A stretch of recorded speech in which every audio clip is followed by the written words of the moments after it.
ಮಧ್ಯಪ್ರಾಚ್ಯ ಯುದ್ಧದಿಂದ ಭಾರತದಲ್ಲಿ ಎಲ್ಪಿಜಿ ಕೊರತೆ ಸೇರಿ ಹಲವು ಆತಂಕಗಳು ಸೃಷ್ಟಿಯಾಗಿರುವ ನಡುವೆಯೇ ಈ ಕುರಿತು ರಾಜ್ಯಗಳ ಸಿದ್ಧತೆಯನ್ನ ಪರಾಮರ್ಶಿಸಲು ಪ್ರಧಾನಿ ನರೇಂದ್ರ ಮೋದಿ ಅವರು ಶುಕ್ರವಾರ ಸಂಜೆ 6:30ಕ್ಕೆ ಎಲ್ಲ ರಾಜ್ಯಗಳ ಮುಖ್ಯಮಂತ್ರಿಗಳ ಜೊತೆ ಮಾತುಕತೆ ನಡೆಸಲಿದ್ದಾರೆ. ಕೋವಿಡ್ ಸಮಯದಲ್ಲೂ ಮೋದಿ ಎಲ್ಲ ಸಿಎಂಗಳನ್ನ ವಿಶ್ವಾಸಕ್ಕೆ ತೆಗೆದುಕೊಂಡು ಅವರ ಜೊತೆ ಇದೇ ರೀತಿ ಮಾತುಕತೆ ನಡೆಸಿ ಕಾರ್ಯತಂತ್ರ ರೂಪಿಸಿದ್ದರು.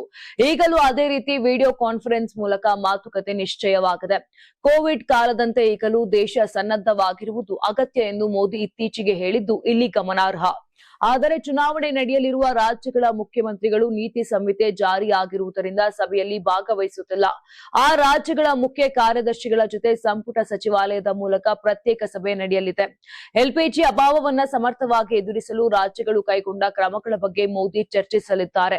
ಇನ್ನುಳಿದಂತೆ ಪೂರೈಕೆ ಸರಪಳಿ, ಇಂಧನ ಭದ್ರತೆ, ಸಂಘರ್ಷ ಪೀಡಿತ ದೇಶಗಳಲ್ಲಿರುವ ಭಾರತೀಯರ ಸುರಕ್ಷತೆ, ದೇಶದ ಆಂತರಿಕ ಸ್ಥಿರತೆ ಸೇರಿದಂತೆ ಹಲವು ವಿಚಾರಗಳು ಚರ್ಚೆಯಾಗಲಿವೆ. ಸಂಘರ್ಷಮಯ ಪರಿಸ್ಥಿತಿಯಲ್ಲಿ ಟೀಂ ಇಂಡಿಯಾ ಎಂಬ ಒಗ್ಗಟ್ಟಿನ ಮಂತ್ರವನ್ನ ಪಠಿಸುತ್ತಾ ಕೇಂದ್ರ ಮತ್ತು ರಾಜ್ಯಗಳು ಒಟ್ಟಾಗಿ ಸಾಗಬೇಕು ಅಂತ ಪ್ರಧಾನಿ ಒತ್ತಿ ಹೇಳುವ ನಿರೀಕ್ಷೆ ಇದೆ. ನೀವು ಸಣ್ಣ ಆಗ್ಬೇಕಲ್ವಾ? ಅದು ಒಂದು ಉತ್ತಮ ಆಹಾರದಿಂದ ಸಣ್ಣ ಆಗ್ಬೇಕಲ್ವಾ? ಪ್ರತಿದಿನ ನಮ್ಮ ಜೀನಿ ಸ್ಲಿಮ್ ನ ಯೂಸ್ ಮಾಡಿ ಯಾವುದೇ ಸೈಡ್ ಎಫೆಕ್ಟ್ ಇಲ್ದಂಗೆ ನೀವು ಸಣ್ಣ ಆಗ್ತೀರಾ.